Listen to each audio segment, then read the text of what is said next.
This is a special Friday edition of Matt's Madness. I'm going to go over last night's live Smackdown from Hartford, the first live event since the controversial Royal Rumble, an event that circled around one man, and that man is Roman Reigns. And from what it looks like, we are set up for an extremely hot Monday Night Raw. I'll give you my thoughts right after this. Podcasting from the capital city of the great state of New York. This is the Matt's Madness Show, a weekly podcast about the world of professional wrestling. Give me a hell yeah! Technology, and damn near anything else that comes to mind. And now, here's your host, Matt Corsell. Welcome to Matt's Madness. This is a very special Friday edition, obviously because of the snowstorm, blizzard that was and wasn't in a lot of cases, that canceled Monday Night Raw and forced WWE to have a, quote, Monday Night Raw from Stamford, Connecticut. You know, they did the best they could. A lot of the interviews. But before I get into that, if you guys want to get in touch with me, it's Matts_Madness on Twitter. Obviously, MattsMadness.com. I'm on YouTube under Matt's Madness, under Stitcher, under Spreaker, obviously iTunes. So I'm on all media platforms. Any kind of feedback, again, Matts_Madness on Twitter. And things are growing. Things are doing great. So I love all the suggestions, all of the feedback. Anything you guys can give me to make this show better for you, I appreciate it. Again, Twitter is probably the best way, but also questions at mattsmadness.com. Any kind of feedback, I'd appreciate it. So let's get to that Monday Night Raw. They were effective. They did the best with what they were dealt, and I give them credit for that. There were some interviews. But I would have really loved to have seen the crowd in in Hartford, the night after Philadelphia from the Royal Rumble fallout. I would have loved to have seen it. Fortunately, it's not possible. What we got on Smackdown last night in Hartford, in my opinion, was a very watered-down reception that it was basically cut in half, I think, of what could have been from the live crowd. Nonetheless, it was the first live event back from the very controversial Royal Rumble, and obviously the biggest news coming out of the Smackdown event last night was the fact that Triple H is going to address the controversy from the Royal Rumble, namely Roman Reigns. And he said it's going to shake the WWE universe to its very core. Very interesting words. I think it's whatever it is, it's going to be huge. I actually don't really have a speculation at this point. He's going to address it, whatever that means. Have some kind of resolution. I don't know. Interesting. Very interesting words. Very good way to get the crowd to tune into Monday Night Raw, because to me, SmackDown's kind of the filler. Monday Night Raw actually progresses the storylines, and it's no question WWE's flagship show. So, what did I think of SmackDown? Well, with Triple H coming out at the beginning, he talked about the snowstorm. He talked about how WWE doesn't like being told what to do. It was almost a babyface promo. He was saying that we are live here in Hartford, Connecticut. Even when they said we couldn't do a live event, we're here. Mentions the city's name. Says we a lot. And he says, basically, he cut a babyface promo and got a babyface pop, which Triple H is just masterful at doing. He can make you love him or hate him. And then says that when there's a problem, we deal with it. And then it says that he has a problem in Sting that will be resolved at Fastlane when he comes face-to-face with him. And we all saw this coming back at Survivor Series of Triple H and Sting meeting at Mania. So this is just this isn't a match they're going to have. It's just a face-to-face confrontation in which you'll see probably Triple H give Sting a pedigree or just another stepping stone to get them to WrestleMania. So that's really where that is.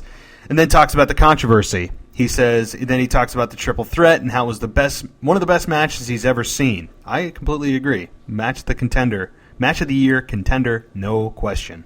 And then says that there's other controversy about the Royal Rumble match and in the Rumble match itself, and then he shows a replay in case none of us have heard about it yet or living under a rock, and says that this Monday he's going to put an end to the controversy and he's going to address it in a way that's going to shake the WWE universe to its core.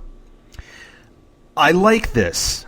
as I mentioned a couple of minutes ago, it does give interest to Monday Night Raw and allows people to have a reason to tune in, and I like that. But I also like the fact that WWE isn't just sweeping this reaction under the rug like it never happened and just moving forward with Roman Reigns as the complete babyface and Brock Lesnar as the heel. The fact WWE is acknowledging it on air is a good thing. I like that. It means they are listening. They get it. Even Michael Cole and the announce team, Jerry Lawler, even said that. I think I think it was Jerry Lawler who said that he feels maybe the WWE fans were upset, not necessarily because of Roman Reigns, but because Daniel Bryan didn't win. They're listening. It's a good thing. I like it. So then Roman Reigns comes out to a 90% booze, 90%, and then 10% cheer. I think it would have been a lot heavier, a lot worse had it been on Monday Night Raw, especially considering it was the night after. The fact that they had a 4-day buffer now to let the fans settle, I think took a lot of the steam out of the booing of Roman Reigns. Nonetheless, he did get booed. I think it's key that the audiences remain consistent with the booing in order for WWE to actually change their storyline. They don't want to feel like Philly is in this bubble and that they actually represent the masses. I think they're going to do a little bit of a test moving forward and to see if the majority of fans actually feel this way. So if the fans are consistent in booing Reigns, I feel like they will change their storylines, and that may come as soon as Monday Night Raw. So we'll see. So Roman Reigns comes out and says he doesn't see any controversy. He won the match, so he's going to WrestleMania. Pretty simple, straight to the point. No Looney Tunes promo. I like it. Triple H says, yes, you indeed win this. You did win the match. Now let's see if you can win this one. Big Show comes out, and then you have Roman Reigns versus the Big Show. King mentions at the start of the match that we're going to hear from the chairman, Vince McMahon, tonight. It was nothing more than the WWE Network reaching 1 million subscribers and then saying that February is free for new subscribers. Great. And then he says that the universe says that he doesn't feel the universe dislikes Roman and that they just wanted someone else to win the Rumble, as I just mentioned. So kind of, it's good giving the fans a voice. It means they understand what's going on and how we feel. Very good. And then I just had a question of why would they put these two in a match that are shades of the Royal Rumble match that buried Roman Reigns? These were the last two guys, essentially, in the Royal Rumble, if you don't count Rusev, who just got dumped over unceremoniously as well. Nonetheless, it was shades of the Royal Rumble match, and I don't think it was smart booking if you're trying to make Reigns the top guy to have him and Big Show in a match in which Roman Reigns dumps Big Show over the top rope 3 times and then have the announcers once again reference the Royal Rumble, that it's shades of the Royal Rumble. It was done purposely. I don't know if it's just kind of a wink at the fans or to annoy the fans, but it couldn't have been done by coincidence. And it was interesting that they did that. Big Show dominated most of the match, most likely because Roman Reigns' movesets is severely limited, other than the spear, a couple of punches, a Superman punch, and that's pretty much it. So Big Show was thrown over the top 3 times throughout the match. And then I think it's almost like the crowd is seeing John Cena 2.0, and that's the way the company views him, and that's why I feel like the fans are rejecting him, because John Cena was shoved down our throats, albeit in a much different way, and John Cena paid his dues. The fact that Roman Reigns it's being rushed in the minds of fans, and it's being force-fed, as I mentioned in my last very emotional podcast from the fallout of the Rumble, but it's being shoved down the fans' throats. And as I said, I'll say it again 100 times, if you shove something down the fans' throats, they're going to regurgitate it back to you. And that's what's happening, especially when they don't feel like they're being listened to. WWE doesn't see, clearly, at this point, Daniel Bryan as a long-term face of the company. And that's, I think, pretty clear by the fact that Daniel Bryan wouldn't have been in the main event last year if it weren't for the fans, and he is most likely not going to be in the main event this year. Plans can change. We'll see what happens Monday night, but I think a lot of people would agree with me on that. So then there was a couple of two Superman punches on the Big Show on the top rope, a spear, and the match is over. Which aren't closed fists. When did closed fists become legal? I guess since it's been a couple of years now, but closed fists, it kind of defeats the purpose of suspending your belief, because if closed fists are legal and then a guy goes in the corner and does the typical 10 punches to the head and there's no mark, there's no bruising, nothing, really? Anyway, I guess I'm just old school or something, but then Seth Rollins comes out with J&J. This is after the match. Rollins says he proved he's the future of WWE in the Royal Rumble and issues an open challenge. Ryback comes out, gets beat down. Eric Rowan comes out, gets beat down. Ziggler comes out, and they finally get the advantage. Rollins runs away.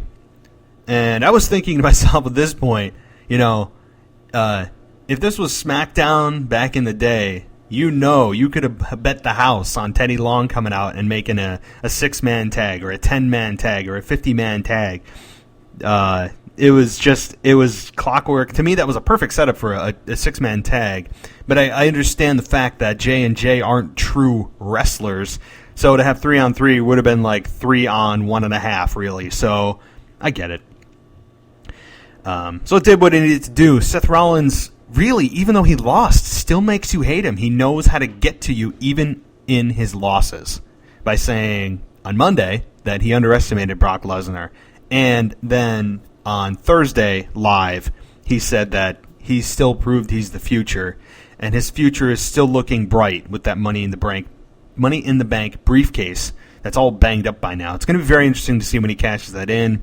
I've said for months he's cashing it in at WrestleMania because it's been such a big build-up. He's done such a great job as a heel. It only makes sense for him to crash the party of whoever wins the title.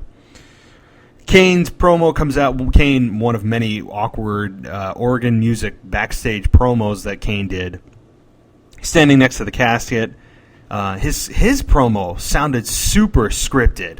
It didn't come from the heart on that one. He was reading lines. There's no question. It was just too structured.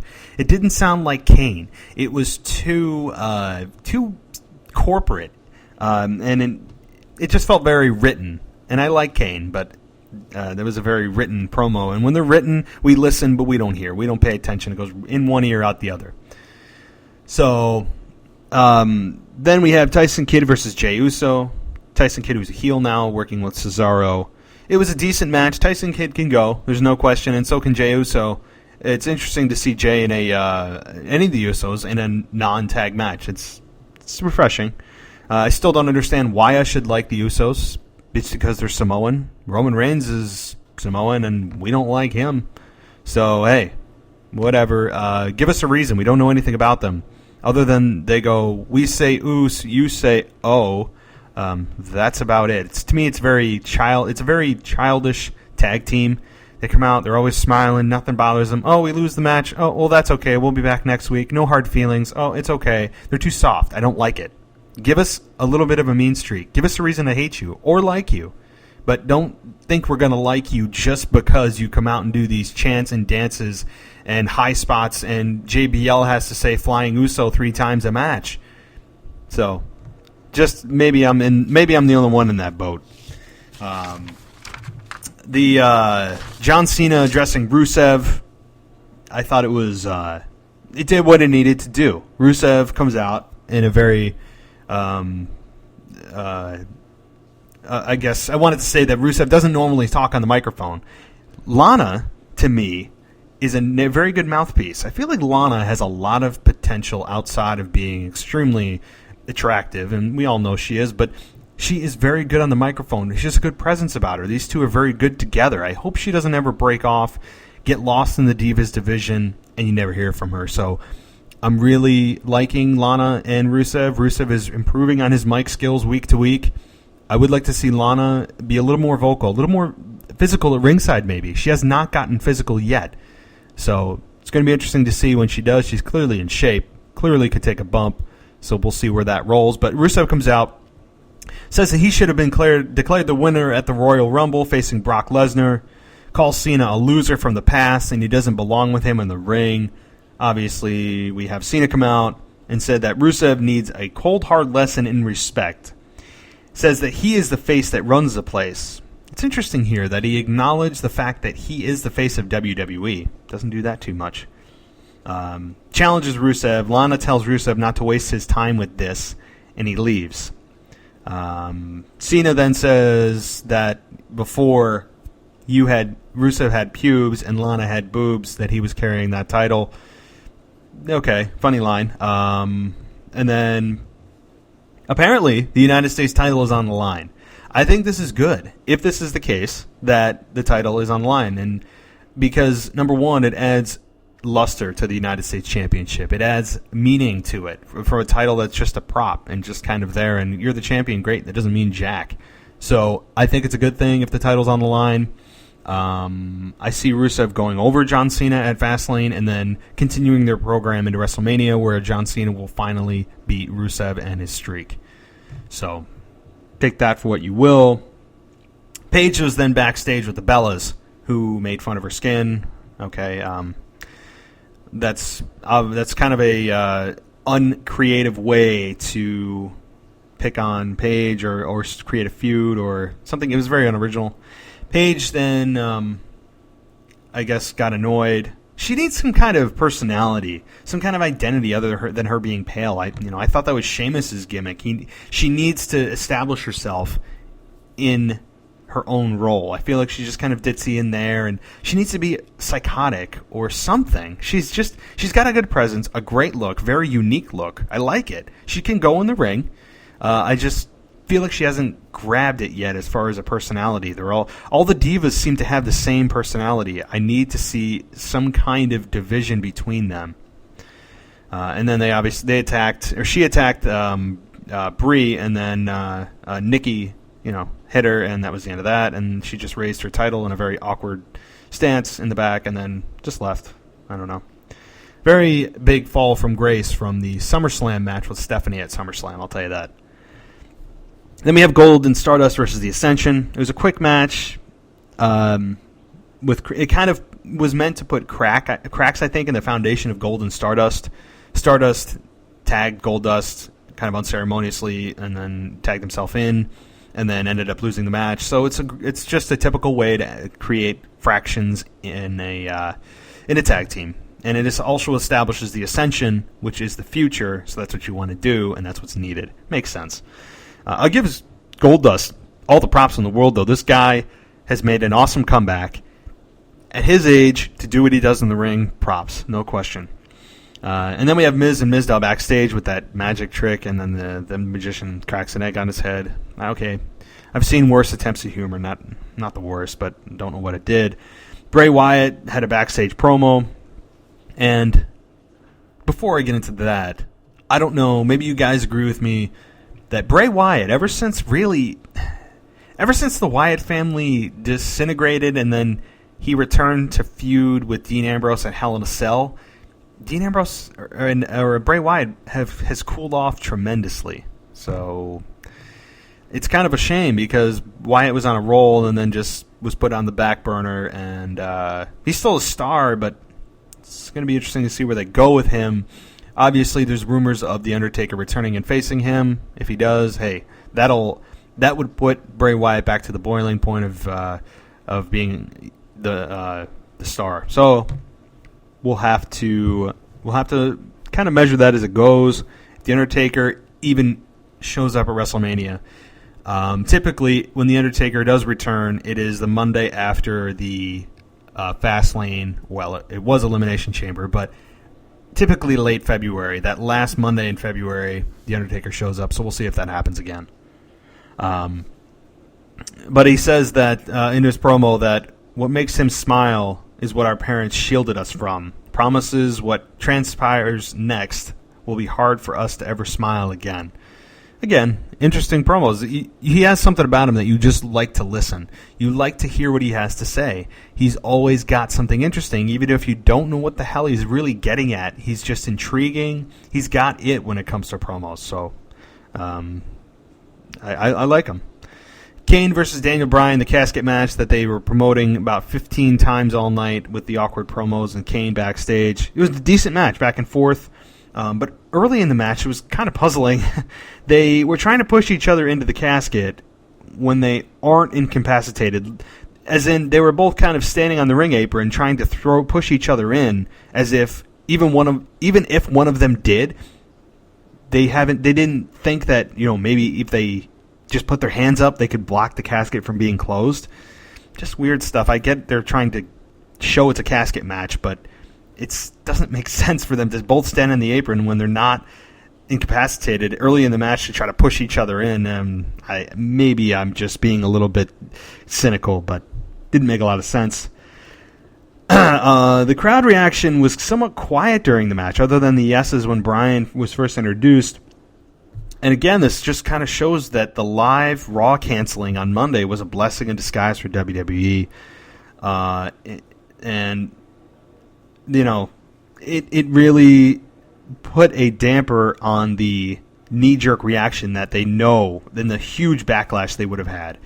And I'm very interested to see, more than even at WrestleMania, if Roman Reigns goes over at WrestleMania and beats Brock Lesnar for the title, and Roman Reigns comes out on Monday night, how that post-WrestleMania Raw crowd will handle him. They will bury him alive in booze. So maybe that's the case. I don't know how WWE can't see that coming.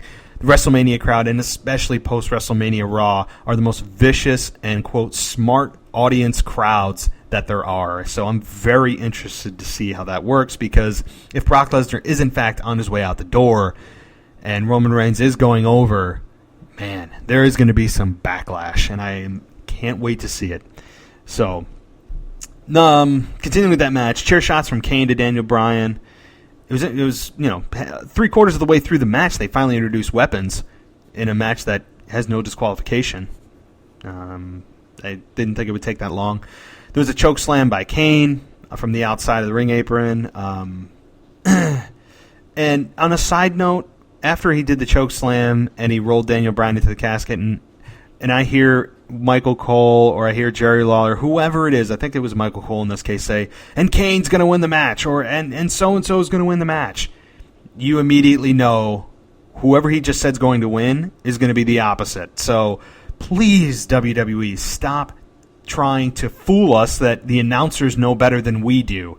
So when they tell us that so-and-so is going to win the match, now we know they are not booked to win the match. So please stop. It's just a bad habit or something. So then there was the yes lock in the casket. Daniel Bryan finally wins, a couple of kicks, drop kicks, and a kick to the head. It finally ends this feud. It was kind of a clunky match, one that really didn't have a lot of chemistry. These two have had much better matches.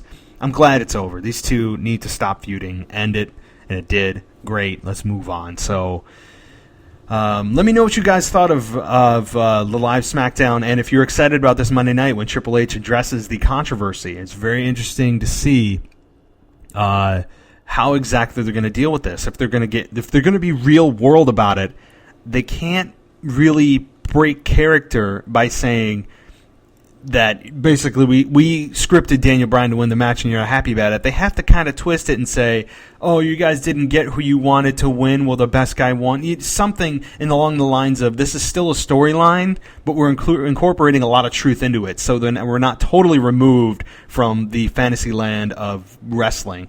So it's good, though, the fact that they're even acknowledging this to begin with. So it's great. But thank you guys. Anyway, I'm gonna roll out here. I just wanted to do a quick 20-minute or so podcast on the live Smackdown. I'll be back Wednesday next week to review what should be an amazing Monday Night Raw. Again, if you want to get in touch with me, questions at mattsmadness.com. I'll be doing a live radio show most likely tomorrow to discuss any last post-Royal Rumble thoughts, as well as that live Smackdown and where you think we're going Monday. I'll post that on my Twitter with the time and the link and the call-in number. It's Matts_Madness on Twitter. I'm on Spreaker. I'm on YouTube. I'm on Stitcher, and soon to be Intune Radio or TuneIn Radio. So check me out. Obviously, mattsmadness.com is the website, which has all my info. So I appreciate that. Thank you guys for listening, and I'll catch you guys next time.